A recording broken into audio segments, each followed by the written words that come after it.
शब्बीर ने हैदराबाद में रेलवे के एक मुलाजिम को बीमारी की वजह से शदीद मायूसी के आलम में देखा था कि एक दिन एक अलमनाक वाकया पेश आ गया। गुलाम कादिर पाकिस्तान रेलवे में ट्रॉली मैन था और काफी अरसे से मुलाजमत कर रहा था। गुलाम कादिर की औलादें बड़ी हो चुकी थीं और वो अपने अपने काम धंधे पर लग गई थीं, लेकिन गुलाम कादिर के हालात में कोई खास तब्दीली नहीं आई थी। गुलाम कादिर दोस्तों का दोस्त था और उसके चेहरे पर हर वक्त मुस्कुराहट खेलती रहती थी। वो बहुत जिम्मेदारी से अपनी ड्यूटी अंजाम देता था और दोस्तों के साथ बैठकर गपशप भी किया करता था। उसे रेलवे में मुलाजमत करते हुए काफी अरसा गुजर गया था। उसकी जिंदगी का एक बड़ा हिस्सा रेलवे स्टेशन या फिर रेलवे लाइन ही पर गुजर गया था। रेलवे में मुलाजमत की वजह से उसे तरह तरह के लोगों को देखने और उन्हें खामोशी से परखने का भी मौका मिला था। जब कभी गुलाम कादिर किसी ट्रेन को स्टेशन से रवाना होते देखता तो किसी गहरी सोच में चला जाता।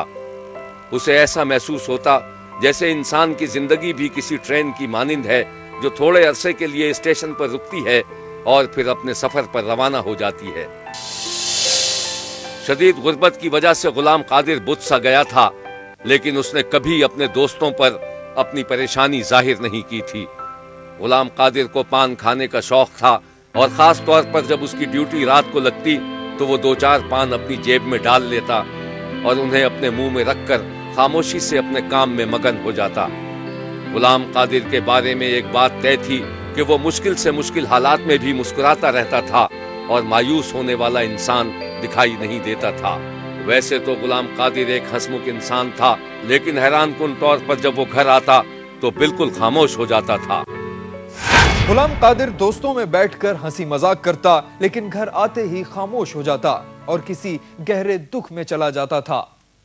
गुलाम कादिर को वैसे तो बज़ाहिर कोई परेशानी नहीं थी, लेकिन वो कुछ अरसे से बीमार था।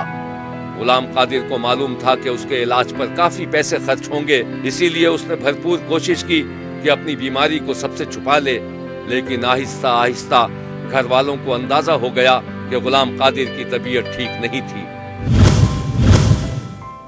गुलाम कादिर की तबीयत खराब हुई तो उसके बच्चों को फिक्र लाहक हो गई और गुलाम कादिर का थोड़ा बहुत इलाज भी होने लगा, मगर हुआ ये कि गुलाम कादिर को चुप लग गई थी। वो ड्यूटी से वापस आकर घर में गुमसुम रहने लगा और अक्सर रातों को उठकर टहलने भी लगता था। गुलाम कादिर पर यह कैफियत काफी दिनों तारी रही, फिर अचानक उसकी कैफियत तब्दील हो गई और वो घर में भी खुश नजर आने की कोशिश करने लगा। गुलाम कादिर के बच्चे अपने बाप का ख्याल रखते थे और कोशिश करते थे कि वो उसे खुश रख सकें। अब गुलाम कादिर ड्यूटी पर जाता तो जाने से पहले अपने बच्चों से बातचीत भी करता और हंसता मुस्कुराता हुआ रुखसत हो जाता। गुलाम कादिर मामूल के मुताबिक हंसी खुशी अपनी ड्यूटी पर गया हुआ था कि कुछ देर बाद उसके घर वालों को एक अलमनाक खबर सुनने को मिली। वो खबर क्या थी, ये जानिएगा इस ब्रेक के बाद। गुलाम कादिर हैदराबाद रेलवे जंक्शन पर ड्यूटी अंजाम देता था। गुलाम कादिर को हेपेटाइटिस की बीमारी थी, जिसकी वजह से उसका रंग जर्द पड़ता जा रहा था। एक रोज का जिक्र है कि गुलाम कादिर की रात की ड्यूटी लगा दी गई और वो हंसता मुस्कुराता अपने घर से ड्यूटी पर चला गया। गुलाम कादिर को ड्यूटी पर गए हुए अभी ज्यादा देर नहीं हुई थी कि गुलाम कादिर के घर वालों को उसके दफ्तर से एक फोन कॉल मौसूल हुई। फोन करने वाले ने एक इंतहाई नाकाबिल यकीन और अलमनाक खबर सुनाई थी, और वो खबर ये थी कि गुलाम कादिर ने खुदकुशी कर ली थी। गुलाम कादिर ने सिग्नल इंस्पेक्टर के कमरे में अपने गले में रस्सी का फंदा डालकर अपनी जिंदगी का खात्मा कर लिया था। गुलाम कादिर के घर वाले इस अलमनाक खबर को सुनकर जब उसके दफ्तर पहुंचे तो गुलाम कादिर फंदे में झूल रहा था। ये एक इंतहाई अलमनाक और नाकाबिल यकीन मंजर था। गुलाम कादिर की लाश को फंदे से निकालकर उसके वरसा के हवाले कर दिया गया। गुलाम कादिर के घर में कोहराम मच गया था। उसके बच्चे और अहले खाना अपना सर पीट रहे थे।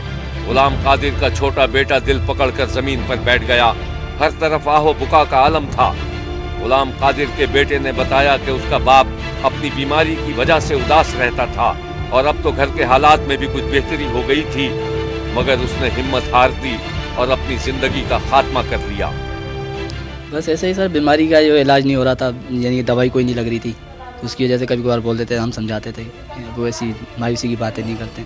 अल्लाह की ज़ात बड़ी है, कोई अच्छा डॉक्टर मिल जाएगा, लग जाएगी दवा, आप परेशान हो रहे हो खामखा में, तो ऐसी बातें करते रहते थे। गुलाम कादिर की भतीजी जो अपने चचा से प्यार करती थी, गुलाम कादिर की अलमनाक मौत पर बिलक बिलक कर रो रही थी।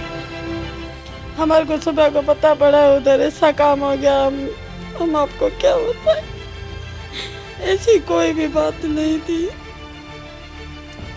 मेरा चाचा बहुत अच्छा था, वो किसी का नाम भी नहीं लेता था, वो सबके साथ अच्छा रहता था।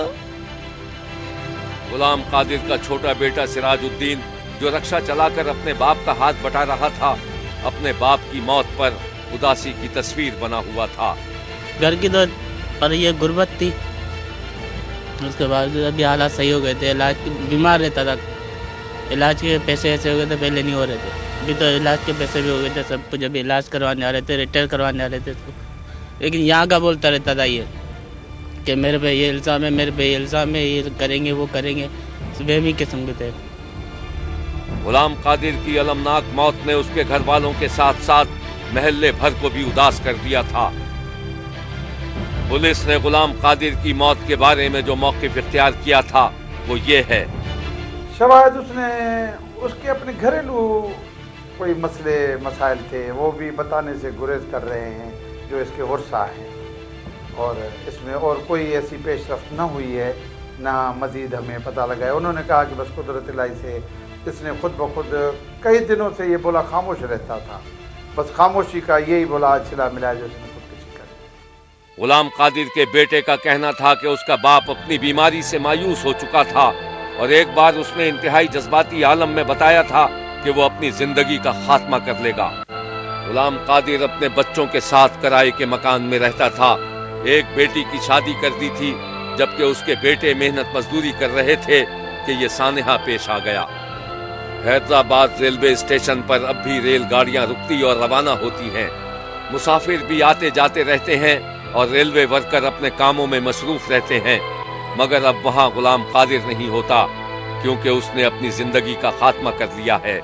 शब्बीर ने गुलाम कादिर की अलमनाक मौत पर अफसोस का इजहार करते हुए रेलवे हुक्काम से कहा है कि वो गुलाम कादिर के बच्चों की माली किफालत करें और गुलाम कादिर की खिदमात को सामने रखते हुए उसके बच्चों की रिहाइश का भी इंतजाम करें। शायद इस तरह गुलाम कादिर के बच्चों के दुख में कोई कमी वाक़ई हो सके। देखते रहिए, क्योंकि कोई देखे न देखे, शब्बीर तो देखेगा।